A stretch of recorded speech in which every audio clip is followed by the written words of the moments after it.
Assalamualaikum warahmatullahi wabarakatuh dan salam sejahtera. Bertemu kembali kita dalam Buletin Didik edisi khas bersama-sama dengan saya Azhar Hilmi. Seperti biasa 30 minit kita bersama ini kita nak ketahui berkenaan dengan perkembangan pengoperasian sekolah bagi murid-murid berkeperluan khas secara khususnya, dan sebagai pembuka tirai kita dah tahu seperti mana yang dimaklumkan sebelum ini daripada Kementerian Pendidikan Malaysia yang mana bermula 3 Oktober telah pun dibuka semula sekolah secara berperingkat, dan khususnya untuk malam ini kita nak tahu perkembangan berkenaan dengan murid-murid berkeperluan khas. Dan tetamu istimewa yang akan bersama dengan kita pada malam ini, kita bersama dengan Puan Hajah Salmah binti Jopri selaku pengarah bahagian pendidikan khas Kementerian Pendidikan Malaysia. Assalamualaikum Puan Hajah. Waalaikumsalam Azhar. Apa khabar, sihat? Alhamdulillah. Puan Hajah, apa khabar Puan Hajah? Alhamdulillah, saya di Penang ni sihatlah. Itu dia, di negeri Pulau Pinang. Walaupun sibuk dalam kerja nak memastikan pengoperasian ini dibuka semula sekolah secara secara lancar, kita tahu Puan Hajah sudi ataupun terus bersama dengan kita pada malam ini untuk mungkin memberitahu berkenaan dengan perkembangan terkini. Dan Puan Hajah, mungkin boleh dikongsikan Puan Hajah untuk pembukaan semula sekolah secara bersemuka dan secara berperingkat juga bermula 3 Oktober seperti yang diumumkan untuk kumpulan A, manakala bahagi kumpulan B bermula 4 Oktober. Dan mungkin Puan Hajah boleh kongsikan penekanan utama berkenaan dengan pengoperasian sekolah khususnya untuk murid-murid berkeperluan khas ini Puan Hajah. Okey, terima kasih. Sebelum tu saya ingin mengucapkan rasa syukur kepada Allah Subhanahu Wa Taala kerana kita telah pun membuka semula sekolah terutama bagi murid-murid murid-murid berkeperluan khas. Baik. Yang berada di sekolah pendidikan khas dan juga di program pendidikan khas integrasi yang hadir secara bersemuka dan tanpa penggiliran pada 3 hari bulan bagi negeri di negeri kategori A dan juga 4 hari bulan pada negeri kategori B. Yep. Dan telah memasuki fasa 2, 3 dan 4. Alhamdulillah sangat ni. Jadi kita lihat juga mana kalau kita lihat kita tidak saja-saja buka tanpa ada persediaan dan sebagainya. Jadi sebelum itu semua KPM khususnya dan juga Jabatan Pendidikan, maksudnya pada peringkat KPM di peringkat pusat, di peringkat negeri Jabatan Pendidikan Negeri, di PPD kita telah pun mengambil langkah turun padang. Kita bersama-sama ke sekolah untuk memastikan kesediaan sekolah dari segi fizikalnya, dari segi mental guru-gurunya, murid-muridnya, dari segi persekitaran sekolah supaya dia kondusif dan dapat menerima murid-murid ini belajar dalam suasana yang sihat. Jadi penekanan terhadap aspek-aspek keselamatan sebagaimana yang tertera dalam kita punya GP, Garis Panduan Pengoperasian 3.0, memang kita titik beratkan di sini. Jadi kalau kita nak tengok bagaimana kita nak cerita tentang penekanan utama yang termaktub dalam garis panduan tersebut. Kalau kita panggil, kadang-kadang kita panggil GP 3.0. GP 3.0 ini, jadi apa yang dibuat? Okey, pada malam ni sebab kita bercerita tentang murid berkeperluan khas, so pengkhususan saya memang untuk murid berkeperluan khas. Jadi apa yang kita perlukan? Sebab murid-murid berkeperluan khas ini kita di sekolah dia ada PPM, iaitu pembantu pengurusan murid. Jadi pertama yang sekolah buat ialah mengatur jadual pembantu pengurusan murid ini. Jadi supaya bagi memastikan semua PPM. Jadi PPM ni dia perlu datang lebih awal. Sebab apabila murid tu sampai ke sekolah, katalah sampai di pintu pagar kalau dia naik kenderaan sekolah dan sebagainya. Yeah. Jadi mereka ini akan tunggu murid-murid ini dan bawa murid-murid ini ke bilik darjah. Dan juga sekiranya dihantar oleh ibu bapa dan ada kadang-kadang setengah murid tu dia tak boleh nak jalan, dia ada ketidakupayaan fizikal dan sebagainya, maka sekolah akan sediakan satu drop off point. Jadi murid ini akan diturunkan daripada di drop off point itu, kemudian akan diambil juga oleh PPM ini untuk dibawa ke kelas. Ada masanya guru juga tunggu untuk bawa murid-murid ini ke kelas. Yeah. Jadi pada masa yang sama kita Bila sampai tu kita juga sediakan satu laluan untuk mereka ambil suhu dan sebagainya. Jadi kita juga sentiasa ingatkan untuk menyediakan tempat supaya mereka sentiasa mencuci tangan. Ini penting Ya. supaya menjaga kebersihan dan keselamatan mereka. Baik Puan Haja, kalau kita tengok daripada garis panduan yang Puan Haja sebutkan sebentar tadi, penekanan yang cukup jitu, dan kita yakin dan percaya garis panduan yang cukup sistematik ini dapat menjamin ataupun kita kata dalam usaha menjamin keselamatan bagi murid-murid berkeperluan khas. Dan tadi Puan Haja ada sebut dan nyatakan berkenaan dengan garis panduan ini. Mungkin kita nak tahu dari sudut kepatuhannya dan adakah ianya berjaya diikuti bagi sekolah-sekolah yang menyediakan pendidikan bagi murid berkeperluan khas ini, Puan Haja.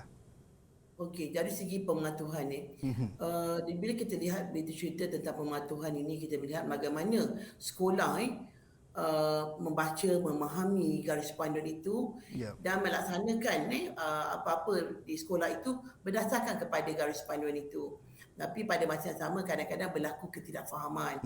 Jadi apa yang dilakukan oleh macam saya kata tadi, kita turun padang.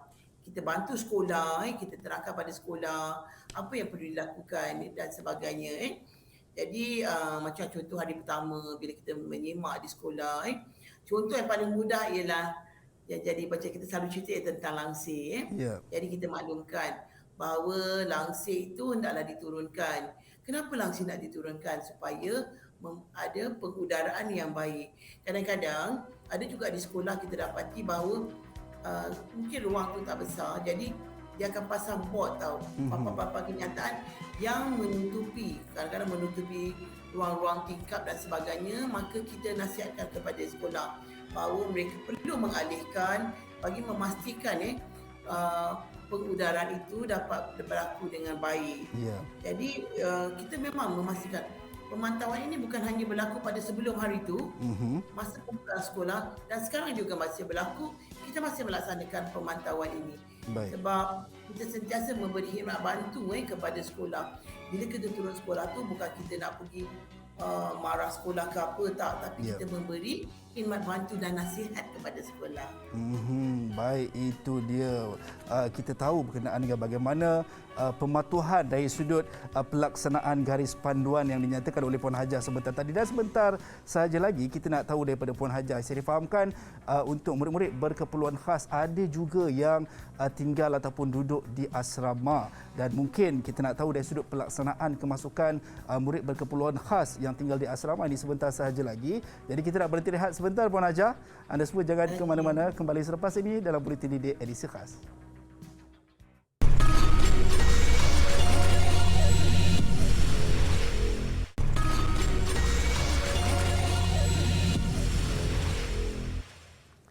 Baik, kembali dalam Buletin Didik edisi khas bersama dengan saya Azhar Hilmi. Tadi kita dah tahu berkenaan dengan pematuhan garis panduan yang dinyatakan oleh Puan Haja, dan kita yakin dan percaya dengan adanya garis panduan ini sekaligus kita dalam usaha ataupun dapat mengekang penularan wabak COVID-19 dalam kalangan murid-murid yang hadir ke sekolah. Dan kita nak tahu juga Puan Haja, bagaimana pelaksanaan kemasukan bagi murid-murid berkeperluan khas yang tinggal di asrama, Puan Haja? Sebelum kita cerita pasal berkaitan dengan murid yang tinggal di asrama ni, saya ingin kongsi kalau kita lihat di asrama penuh biasanya murid selepas tingkatan 1 baru duduk di asrama. Tetapi uniknya pendidikan di sini, murid seawal prasekolah mereka telah tinggal di asrama. Meaning to say ada murid yang berada di sekolah rendah daripada seawal prasekolah hingga darjah 6 memang ada tinggal di asrama, dan seterusnya murid-murid sekolah menengah tinggal di asrama. Jadi bayangkan Azhar, saya ingat Azhar boleh bayangkan bagaimana ibu bapa ni kuatnya semangat mereka. Anak, cuba Azhar bayang anak baru tahun duduk di asrama dan sebagainya. Jadi bagaimana kita memastikan bahawa pengurusan umum bagi mereka tinggal di asrama. Jadi sebelum mereka masuk ke asrama ni, hanya mereka yang sihat sahajalah yang masuk, kita minta untuk balik ke asrama.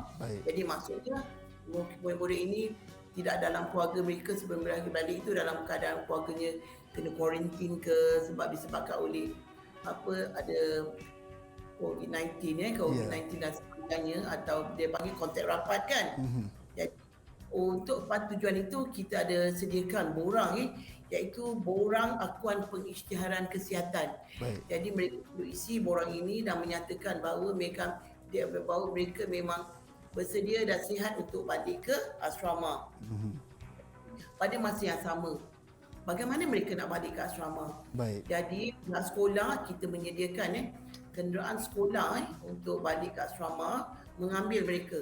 Okey, kalau nak bagi tahu contoh kalau murid-murid di SMPKV, kata nak SMPKV Merbuk di Kedah, tapi muridnya berada di negeri-negeri yang lain juga. Baik. Jadi kita menyediakan pengangkutan untuk murid-murid ini balik ke sekolah. Jadi contoh saya ambil satu lah cerita Merbuk ni. Jadi contohnya ada di Kelantan. Jadi dia akan ada checkpoint di Kelantan. Jadi mereka ni akan tunggu di checkpoint dan bas sekolah ini akan bas yang daripada sekolah akan ambil mereka di checkpoint tersebut. Ya. Dan bukan hanya driver bas yang datang ambil tetapi ada juga PPM dan guru sendiri yang datang mengambil mereka. Jadi mereka naik bas tu, mereka akan melaksanakan ujian kendiri COVID-19 tersebut, dan jika sekiranya mereka memang didapati negatif, jadi mereka akan naik dalam bas dan balik ke sekolah lah dengan gembiranya. Tetapi sekiranya ada gejala dan sebagainya atau dia positif, maka kita minta ibu bapa yang hantar di checkpoint tersebut untuk membawa anak-anak mereka pulang ke rumah dahulu lah. Baik. Jadi maksudnya mereka kalau misalnya dihantar pula, ada juga yang dihantar oleh ibu bapa sendiri dengan kenderaan, maka mereka akan menjalankan ujian kendiri ini di sekolah lah. Sebelum mereka daftar, akan ada disediakan satu tempat khusus untuk mereka melaksanakan ujian kendiri bagi COVID-19 ini. Ujian saringan tu kan. Ya. Itu kalau dia nak pergi pengurusan umum sebelum ke sekolah. Jadi sebelum mereka masuk ke sekolah ni, apa yang kita lakukan sekolah? Jadi macam bilik darjah dan sebagainya, kita pastikan kita susun mengikut tanda penjarakan 1 meter bagi murid-murid. Dan juga susunan tempat duduk prep dan sebagainya. Dan jika misalnya contoh di alat pengimbas suhu juga kita disediakan juga di asrama lah. Bila mereka sampai tu memang kena ambil suhu lah kan, betul kan? Betul Bang. Jadi penjarakan fizikal kita juga tak benarkanlah dia pergi bergerak antara satu bilik ke satu bilik. Jadi biarlah mereka duduk dalam bilik mereka sendiri dan sebagainya. Jadi contoh di asrama dulu, kalau kita duduk asrama ni dia aktif. Kadang-kadang suka buat banyak aktiviti berkumpulan, tapi buat masa ini memang kita tidak galakkan lah, dan sebab perlukan kepada penjarakan sosial itu kan. Jadi kalau misalnya contoh penggunaan tandas juga kita ambil kira setiap kali penggunaan tandas ditetapkan mengikut kamar dan aras dia. Jadi tandas ini kita sanitasi secara berkala lah pada setiap hari. Dan juga kalau kita tengok dari segi yang lain, dari segi penggunaan surau dan sebagainya juga, dia akan sentiasa disanitasi. Itu dari segi sebelum murid masuk asrama lah kita lihat. Dan kalau kita lihat dari segi pengurusan bilik dom asrama pula, bagaimana untuk murid berkeperluan hati ini. Jadi kalau tingkat atas, tapi kebanyakan sekolah pendidikan khas ini, asrama dia katil dia bukan double decker. Katil dia memang kita panggil single deck lah kan kalau itu. Jadi dia akan dijarakkan antara 1 meter. Dan kalau misalnya adalah asrama tu tak berapa nak cukup, jadi kita akan adakan penghadang lah. Baik. Jadi macam kita kata tadi, kalau di sekolah, dari segi sekolah senang je saya kata, penggunaan langsir tidak dibenarkan di mana-mana kecuali di asrama perempuan. Tetapi dia pun bukannya asrama perempuan tu boleh tutup langsir tersebut. Berarti dia mestilah diikat di tepi dan hanya apabila ada perlu baru ditutup. Baik. Dan pada masa yang sama mesti dibuka. Jadi kalau kita tanya, bilik mesyuarat boleh ada langsir? Tak boleh juga lah. Jadi yang mana ada konteks semua tak? Sebab kita nak pastikan ada pengudaraan kan. Dan itu juga dewan makan. Jadi kalau kita tengok dewan makan, tempat duduk mereka ini murid ni memang ditandakan nama, ada Baik. tagging nama dia sendiri. Mhm. Dan dia memang ada lah. Kalau dulu satu meja tu boleh duduk 6 orang, sekarang satu meja tu duduk 3 orang je lah kan. Okey. 2 sini, 1 sini. Mhm. Jadi memang disajikan, kalau misalnya disajikan secara buffet, Baik. katalah buffet, kalau tak ada ni, hanya pekerja asrama saja yang boleh bagi Ambil makan bagi tu. makanan. Sendukkan je lah, sendukkan ni kan. Ya. Dia tak boleh senduk sendiri dan sebagainya. Mhm. Jadi kita juga mesti pastikan bahawa pramusaji ni lah dia mesti sentiasa tutup muka dia lah. Ya. Mematuhi dengan- protokol kesihatan lah Puan Haja. Kita selalu kata, mask is a must. Kan? Ya. Jadi kita juga tak benarkan seketing-seketing ni, Mhm. seketing-seketing meja ni semua kita tak benarkan. Baik. Jadi biarlah dia lampang je. Ya. Bagus juga kalau dia lampang ni, jadi murid akan duduk secara lebih bersopan kan. Kalau bukan jadi waktu makan dan sebagainya. Dia ada banyak benda yang baik juga lah. Baik. Jadi ibu bapa juga tak dibenarkan untuk melawan anak-anak jagaan dalam asrama lah. Ke asrama dia tak benarkan. Kita tak benarkan. Masa dia hantar hari pun dia drop dan dia kena, bila dah murid tu dia dah ambil dia dah saringan dan dia okey, dan ibu bapa kena balik. Baik. Memanglah kadang-kadang kita tahu ibu bapa sedih kan. Ya. Kalau dulu-dulu kan nak tunggu tengok anak nak masuk bilik dia mana, nak tolong kemas dan sebagainya. Tapi yang ini memang tidak dibenarkan langsung lah. Dan bagi aktiviti riadah pula bagi murid-murid di asrama ni, Ya. kita tak bagilah yang berkumpulan. Tapi kalau dia katalah dia nak pergi jogging ke dan sebagainya, that is okay. Okey. Itu dia. So, Dan jaga pun kita ya. juga, kalau misal kita tengok dari segi, kadang-kadang kat asrama kan, especially kalau yang dah besar, dia boleh pergi dobi dia kan, dia ada dobi dia. Dan dia kena, tak boleh. Kalau dulu dia bolehlah share dengan kawan dia. Sebab kadang-kadang ada token kan, dia nak share, tak boleh. Sekarang sendiri punya baju sendiri kena basuh. No kongsi-kongsi Puan Haja. Dan memang kongsi-kongsi. Baik, itu dia. Kita, ya Puan Haja. Itu dia lah. Baik. So, kita dapat tahu berkenaan dengan bagaimana pelaksanaan untuk murid-murid berkeperluan khas di asrama, dan saya yakin dan percaya Puan Haja, ini sedikit sebanyak mengurangkan kerisauan ataupun kegusaran yang ada di hati ibu dan ayah mungkin yang sedang menonton pada ketika ini, yang belum lagi menghantar anak-anak mereka mungkin yang murid berkeperluan khas di asrama. Dan sebentar sahaja lagi Puan Haja, kita nak tahu berkenaan dengan, bila kita tahu kemasukan murid-murid berkeperluan khas secara harian dan juga asrama, kita nak tahu berkenaan dari sudut penjagaan kebersihan dan juga pengurusan tingkah laku mereka serta proses pembelajaran murid-murid berkeperluan khas ini. Tapi kita nak berhenti rehat seketika Puan Haja. Jangan ke mana-mana, kembali selepas ini dalam Buletin Didik edisi khas.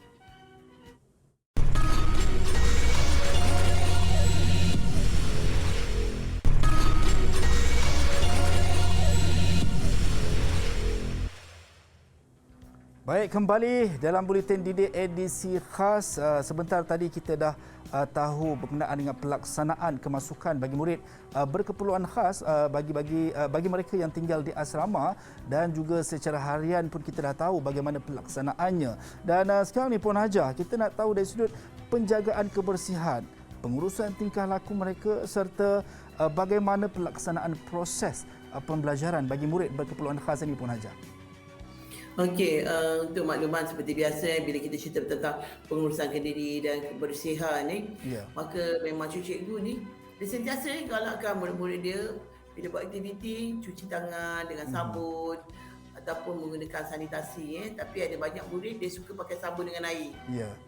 Dia rasa lebih bersih kan. Jadi saya tengok sini sekolah tu je dia terus pergi cuci tangan dan sebagainya. Tapi saya bimbang nanti kembang tangan dia kan. Jadi dari segi amalan pengurusan tingkah laku pula, kalau kita lihat dalam kelas murid-murid di dalam kelas dia belajar dalam suasana dan dalam keadaan diri dia sendiri tau. Jadi ada masa bila dia belajar, kadang-kadang tiba-tiba dia rasa mood dia tak baik tau. Saya tak naklah cakap dia draw tantrum ke apa, tapi mood dia tak baik. Jadi dia memerlukan kepada satu intervensi daripada guru, maka guru akan beri yang bersesuaian. Macam contoh hari ni saya pergi ke satu sekolah. Jadi agaknya murid-murid ni MBK ni, kalau dia nampak orang yang tak berapa biasa dengan dia, kadang-kadang dia tak selesa tau. Jadi hari ni bila kami datang tengok, padahal kami tak ke dalam pun, ke tepi je nak tengok. Dia rasa tak selesa, tiba-tiba dia menangis. Dia menangis. Tetapi guru ni pandai. Saya tengok guru ni, apa yang guru ni buat, dia ambil satu pen sebab murid ni suka melukis rupanya. Jadi mereka pun guru ni beri dia pen, dia lukis di whiteboard dekat depan. Maka budak tu terus kembali dan dia boleh senyum pula dengan kita. Ya. So ini adalah pengurusan tingkah laku yang memang guru-guru pendidikan khas sangat mahir. Tetapi ada masa juga macam contoh kadang-kadang dalam kelas orang akan tanya, kenapa dalam kelas murid ni ada trampolin? Ya. Kadang dia jadi hyper kan, kadang-kadang ada hyper. Maka guru-guru benarkan dia untuk menggunakan trampolin tu untuk buat aktiviti melompat dan sebagainya. Jadi nanti dia akan menstabilkan dari segi dia punya keaktifannya itu. Ya. Itu ada thing yang memang dilakukan oleh guru-guru. Tetapi jika ada masa kadang-kadang dia tak terkawal, maka kadang-kadang kita panggil ibu bapa, dan biasanya ibu bapa akan datang ke sekolah lah untuk membawa anaknya pulang dan sebagainya. Dan pada masa yang sama juga kalau kita lihat di bilik darjah, kadang-kadang katalah bilik darjah itu ada apa ni yang panggil tu meja lebih daripada murid yang ada. Maka kita minta mereka diketepikan supaya tidak terlalu banyak benda-benda yang tidak perlu ada dalam kelas. Jadi diketepikan untuk mengurangkan sentuhan. Dan juga contoh, yang ini saya ingat contoh macam MBK, murid berkeperluan khas yang kurang upaya penglihatan. Dia kurang upaya penglihatan ni dia ada kategori, 3 kategori, B1, B2, B3. Kalau B3 dia masih boleh lihat dan dia masih boleh menggunakan tulisan dan cuma dia rabu teruk. B2 kadang-kadang dia perlukan braille. Tapi kalau B1 ini berarti dia total blind. Jadi kita kena lihat bahawa kalau kita tengok dia perlu banyak memegang alat-alat bantu. Jadi yang itu jadi guru memang kena perlu bantuan guru secara banyak. Jadi sentiasa memang dari segi pensanitasian tu memang selalu kena buat. Dan kalau murid B1 ni, kalau kat sekolah kurang baik penglihatan kan nampak ada hand railing kat tepi kan. Selalunya dia akan jalan menggunakan hand railing itu. Dia jarang punya white cane dia. Tetapi pada masa ini kita minta dia guna dia punya white cane itu untuk elakkan daripada terlalu banyak pegang pada benda-benda yang pertukaran dia. Ini untuk menjaga keselamatan diri dia juga. Ya, baik, itu kita tahu berkenaan dengan bagaimana tingkah laku, dan saya sangat tertarik dengan apa yang Puan Hajah sebut sebentar tadi, pengalaman Puan Hajah sendiri di negeri Pulau Pinang, Puan Hajah, untuk guru, dan saya kira percaya semua guru-guru murid berkeperluan khas ini untuk sesi pengajaran dan pembelajaran mereka sangat terlatih, dan ini yang kita tak khawatirkanlah. Kita tidak. Ya, Azhar, saya ingin nak beritahu sikit. Ya, Puan Hajah. Beberapa hari ni bila saya tanya mereka kan, do you like to go to school? Wah, semua orang kata happy. Bila saya tanya, kalau betul-betul suka, angkat 2 tangan. Dan mereka memang angkat 2 tangan. Dan juga kenapa, salah satu sebab kenapa dia suka nak balik. Saya tanya, kenapa suka balik sekolah? Nombor 1, kerana dia suka kawan-kawan dia. Dia start mention nama kawan-kawan dia. Dan dia start cakap, sebab apa, kawan dia yang ni suka makan.